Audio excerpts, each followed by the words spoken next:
Hello, everyone. It's always a pleasure having you on this channel, Singles and Married with Christi. I'm glad you could join us again today. So, how's it been? Now, today I'll be starting a topic. Maybe in another extra video will be done, hopefully. I'll be talking to the singles. Now, as this year started, somehow I just had this strong impression in my spirit that a lot of weddings are going to be taking place this year. A lot of people are going to be entering into relationships. A lot of people are going to be getting engaged, and some married this year, while some there will be an overflow into the coming year. Now, as I was thinking about this, I now got a call from someone that also made me realize that I needed to talk about this topic. I will refer to that person much later on this video. And then there's a story I'll share. By the time I'm rounding up this video, I'll share a story. It's a personal story. It's about me. I'm going to share it when I'm rounding up this video. Not this particular video, when I'm rounding up the topic itself. That means that you need to stay glued to this channel. Now, what is that topic I want to talk about? Wrong reasons to get married. If you're a single, you need to listen. Wrong reasons to get married. Number one wrong reason to get married is for physical looks. For the physical. And, I would want to say that this one affects the men more. But sincerely, I think it affects both sides. Both the men and the women. Both the single ladies and the single men. Both of them are looking at the physical. Now, for the man, he's looking at figure 8. Abi, is it figure 6 or figure 9? I don't know. But there is one figure that they are looking for. And they are looking at how does she look, her build up. Is she light or dark skinned? Is she slim? Is she on the big side or something? They are trying to, those are the things that are in their minds when they are making a choice for a life partner. They are looking at the physical. Now, let me tell you, this is number one wrong reason. And then for the women, the usual thing they say, tall, dark, and handsome. They want a tall, dark, and handsome man. And so they throw caution to the wind. And even when other things are presenting themselves, you are seeing other things presenting themselves, you are carried away by the looks of that person. There's someone that I heard one time that said that he will rather get married to a woman that is beautiful than to one that is not beautiful and she's serious with the things of God. That he needs to be able to look at her and be happy and feel that now me married this one is my own. I said, really? Now the interesting thing about this brother is that he doesn't know that no matter how beautiful that woman is, even if you feel like washing your hands 10 times or sanitizing your hands 10 times before you touch her, if she's of bad character, honestly, in that house, you don't want to look at her. You don't want to see her. You don't want to. Seeing her will be irritating you always. Now, you discover that beauty indeed is vain. But the person that fears the Lord, like the Bible will say, will be praised. Now, am I saying that you should just marry someone that you don't like or you don't like the way they look? No, I'm not saying that. There should be some sort of attraction between you both. However, you should and cannot make your choices or your choice based on looks alone. Now, a preacher once said something one time when I was in school, and it stuck in my mind. He said, God will not give you someone that you dread going to bed with. So you see, God loves us so much That he was not going to say, oh, I know you don't like this person, I know you are not attracted, I know his looks or her looks, but you must marry. No. One thing I want to tell you is that as far as this issue of attraction is concerned, once you allow yourself to not let attraction, or should I say the physical, be the number one priority, the moment you get connected, your attraction will begin to grow. Attraction for each other will begin to grow. It will grow. Now, it happened with my husband and I. Before we got married, I didn't think I was going to marry him. Or we didn't think we were going to marry each other.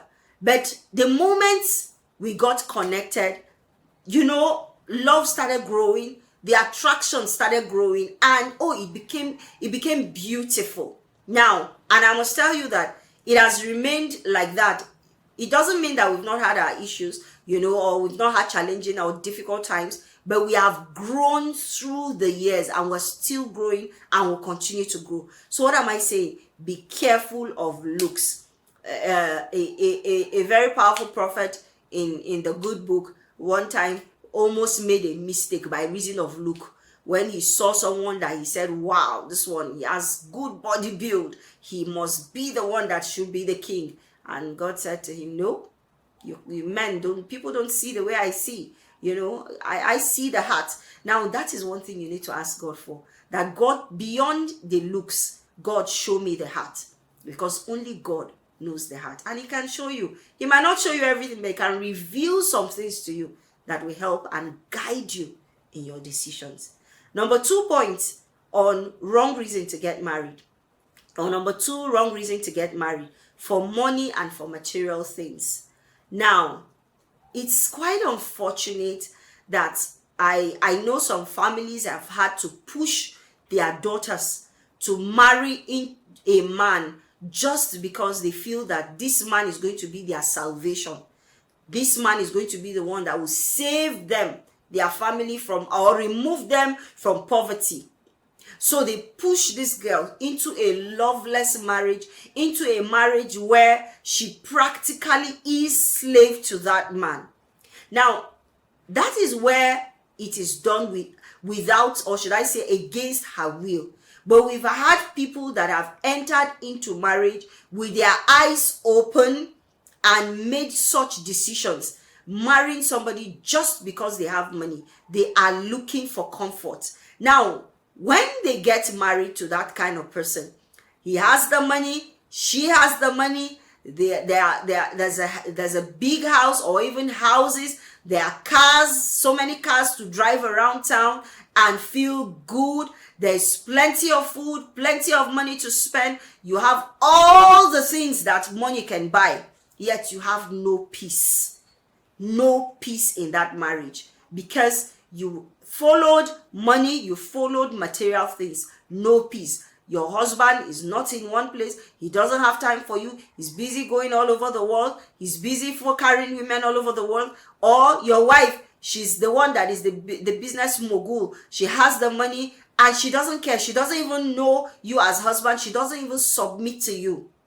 Now, you need to be careful not to marry for money and for material things, because the end result is usually not nice.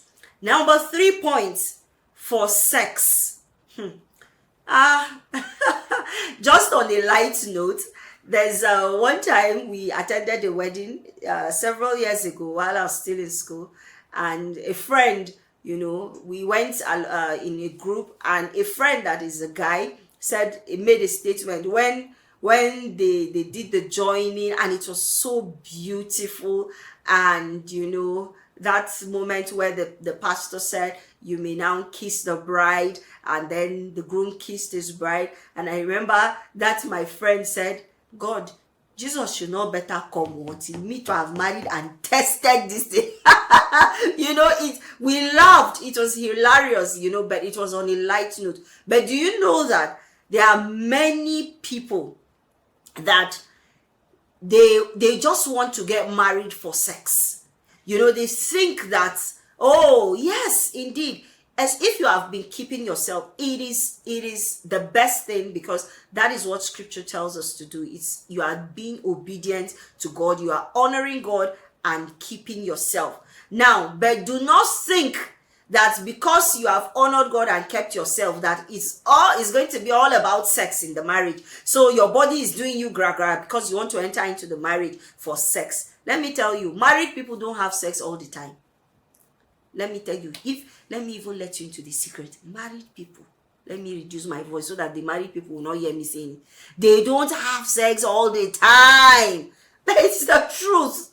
It's the truth. For some, the honeymoon itself, it was cut and join, it was cut and join sex.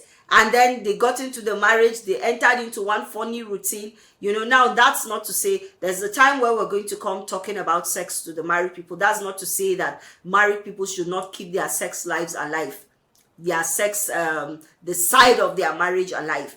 But I'm telling you singles that married people do not spend all their time having sex. There are moments that a couple can be in the house for days, and because of events of life, situations and circumstances of life, they will not touch each other for those days. Not because they do not want to, but because there are things also that are also demanding attention. So don't think that because you want to marry, it's for sex. Now you get married and you get married for sex, you will end up disappointed. Now it doesn't mean that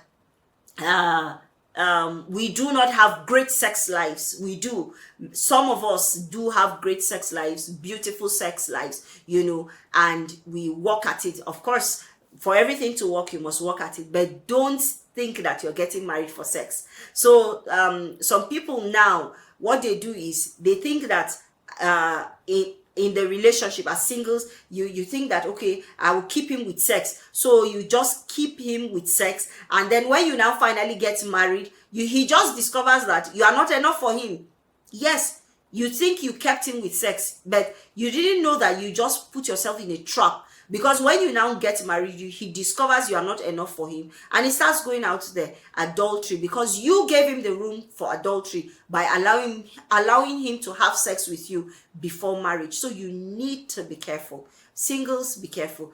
Don't let sex be the priority for you entering into marriage. Sex is part of marriage. Sex is one of the benefits that come with marriage. It is one of the packages that come with marriage, but it is not the only package that comes with marriage, and it is not the only thing that should drive you into marriage. Of course, there are other things that come along with it. Then the next thing I want to talk about is, the next point is, do not get married. Another wrong reason is escape from home. Some people want to escape from home, and that's why they want to marry. Now, why do they want to escape from home? It's because sadly, in their homes, in their families, they are going through a lot. They are going through a lot. They are where they grew up. They never saw a picture of marriage that is beautiful. It was always trouble here and there.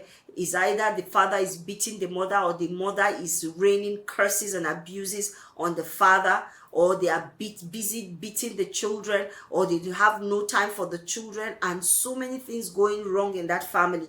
So that young man or that young lady, now this happens especially to the young women, they are frustrated, and so they are looking for an escape route. They want to leave home, and they feel that the best place to enter, especially in this part of our world where most times, you see young women, people are even in their 20s and in their 30s and still under their parents' roof, even when they are working, just for the sake of keeping some sort of sanity, and so they want to escape from home, and then they end up entering into a marriage, and then because they have not healed from the troubles and the trauma that they experienced while they were in their parents' homes, they carry that same mentality and enter into their home, and then they replicate their parents' marriage, and even sometimes do worse. Now, that is why, if you are having a feeling that, let me even better leave this house safe for them, then you need to slow down, because you are still hurting. And there's a saying that hurting people hurt people. Did you get that? Hurting people hurt people. That is to say that people that are hurting, that have not yet healed, end up hurting other people, even though it is not in their plan or in their desire, or they didn't see it coming. But because they have not allowed themselves go through a process of healing, they also will hurt other people. Like recently, I heard a story of, I don't know if I've shared it on one of my videos, about a young woman. I heard that she was so terrible and nasty to her husband. She just used to rain all manner of abuses at him. She abused him physically. She abused him. Yes, she used to hit her husband. She abused him verbally. It was so bad. And then he got frustrated at a point, and he kept praying about it, and then he sought for counseling. He saw a therapist. And then in the process, they got digging and digging and digging, and they were able to discover an incident that happened while she was just, I think, 7 years old. And it was so bad that, do you know, she saw her father kill her mother and hid her body. And she was so in so much shock that for all those years, she never mentioned it to anybody. Even her father didn't know that she was aware that she killed her mom, that he killed her mom.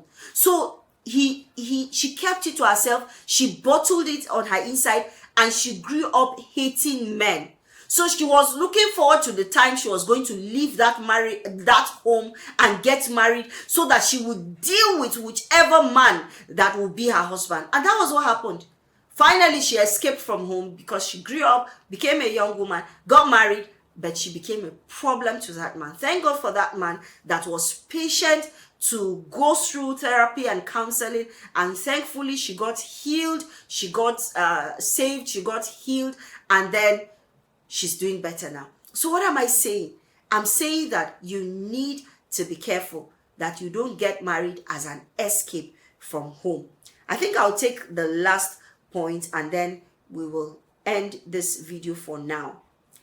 The next point I want to talk about, the next wrong reason to get married, is closely related but different: pressure from family, from friends, and from society.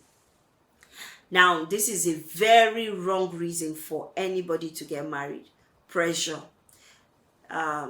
Just a few days ago, someone that we went to school together with called me and said to me, please pray along with me.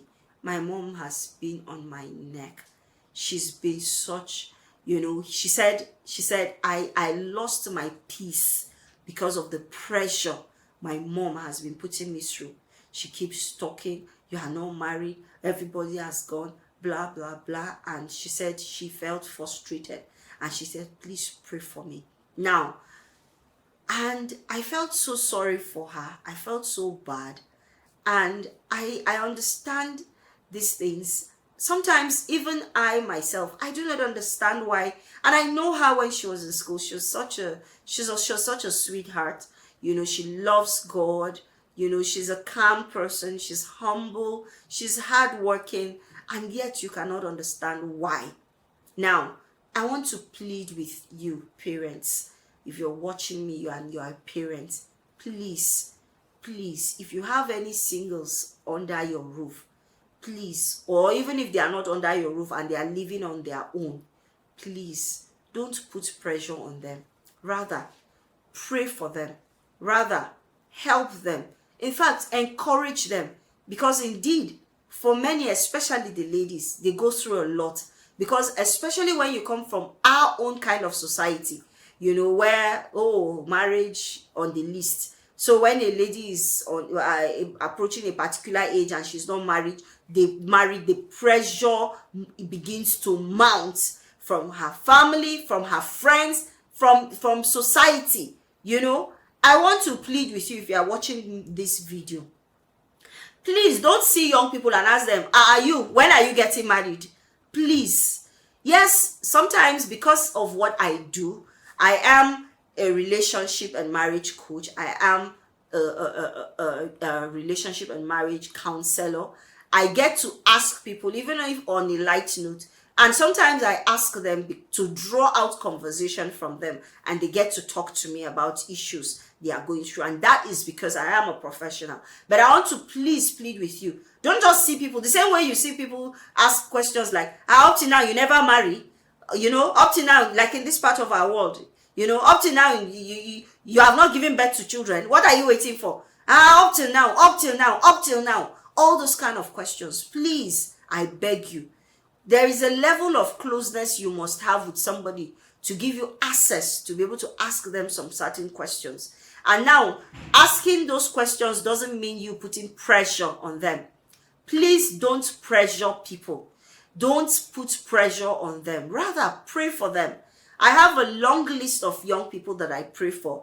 I have a group of people on my mentorship platform. I pray for them. Sometimes I get to mention them by name and I say, Lord, remember them. Lord, set them up in their own homes. Lord, help them. Lord, in the meantime, while you are at it, encourage their hearts. Help them to remain faithful to you. Help them not to derail, not to stray, not to get pressured and enter into a marriage that is wrong. Some people have gotten pressured and entered into marriages where today they are wishing and biting their nails and wishing that, oh, if I had known, I would have waited a little bit more and done it right. Would you rather pressure your daughter or your son to get married and always come back troubled, in pain, in tears? Or would you have them get married, even if it's late by your own calculation, but have peace in their homes? Which one would you prefer? I'm sure you would prefer them getting married and having a good home, a joyful home, because that is when you yourself, when you come visiting, you will have peace. The truth of the matter is that one thing parents don't understand is that if your child is not having peace in their home, you can't even visit them and have peace. You can't come. You can't enjoy the stay. You know why our parents, some of us, our parents can come visiting and be happy when they come? Because at least God is helping us. Now, you don't want your child to be in a loveless marriage, in a marriage that is like a war zone, just because you pressured them, and then you will end up living in regrets and saying, if I knew. You know, one of the common lines they say things like, you are not going to give me grandchildren. Who told you that the power to give grandchildren is in their hands? The power to give grandchildren is in God's hands. So you need to just encourage them. You need to pray for them. And sometimes they resort to blackmail. You see parents, they begin to cry and wail that you will allow me, I will die first before you will bring a wife. Yeah, I will not be here to see your wife. I will not be here to see your children. It's not everybody that gets to see their children's children. But it is, of course, our prayer, because it is what the Bible has promised us, that we'll see our children's children. So don't use those words to manipulate or to pressure your children. Rather, declare the one that scripture says that you will live long, you will see your children's children. So declare that one instead and say it that my children will get married, they will see their children's children. So young people, don't allow yourself be pressured into marriage, because otherwise you might end up in a marriage that might be loveless and painful, and you would wish that you had stayed a bit longer and done it right. All right, I think I would stop here for this particular video. Let's call this Wrong Reasons to Get Married Part 1. And by the grace of God, we will do Part 2 next time in my next video, and we'll round up on it and move to other topics. I look forward to seeing you in my next video. Meanwhile, if you have not subscribed to my YouTube channel, please, this is a good time to do so. Please subscribe, put on your notification button, like the video if you have enjoyed the video, and please do share the video. And of course, leave your comments, leave your questions. I will be here to read them and to respond to them as God helps me. Looking forward to seeing you in my next video. Please do take care.